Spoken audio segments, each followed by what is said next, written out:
Good day everyone, we're section 1A15 and this is our presentation on ASEAN integration. The ASEAN Economic Community, AEC, aims to create a single market and production base within the Southeast Asia, boosting regional competitiveness and integration into the global economy. This integration is a long-term goal with efforts dating back in the 1990s. Key issues in Asian integration: economic disparities. Uneven economic development among member states hinders progress. Regulatory barriers. Harmonizing regulation is crucial for a truly integrated market.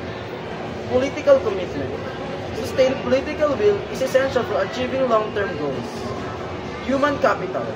Developing a skilled workforce is vital for global competitiveness. Next is challenges. Infrastructure deficiencies. Inadequate infrastructure limits economic growth and integration. Economic vulnerability. The EAC needs resilience against external shocks.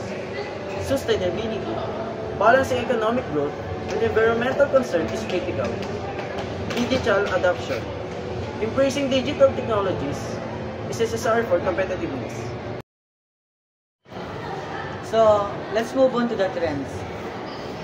Growing trade and investment. ASEAN is experiencing increased inter-regional trade and investment.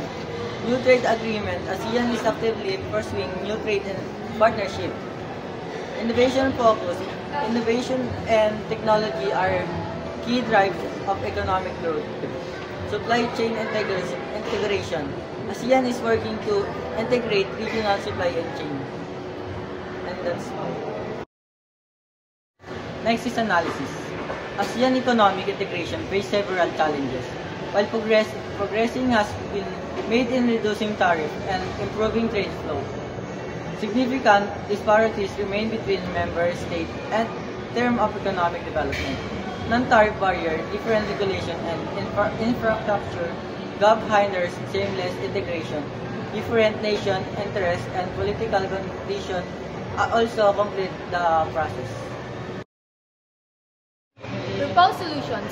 To overcome this challenge, ASEAN needs to focus on, first, reducing non-tariff barriers. Harmonizing regulation and standards across member states is crucial. Second, improving infrastructure. Investigating and transportation, communication, and energy infrastructure will facilitate trade and investment. Third, promoting equitable development. Addressing economic disparities between member states is essential for ensuring that all benefit from integration.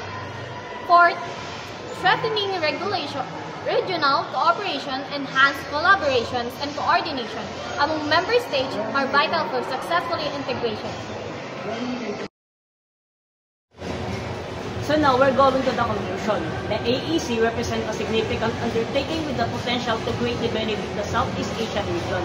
However, realizing its full potential required continued commitment from member states to address the remaining challenges and work towards a more equitable and integrated economic community.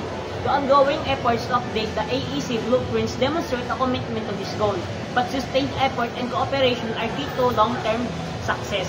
So that's all for our video presentation and I hope you listen and that's all. Have a great day and goodbye.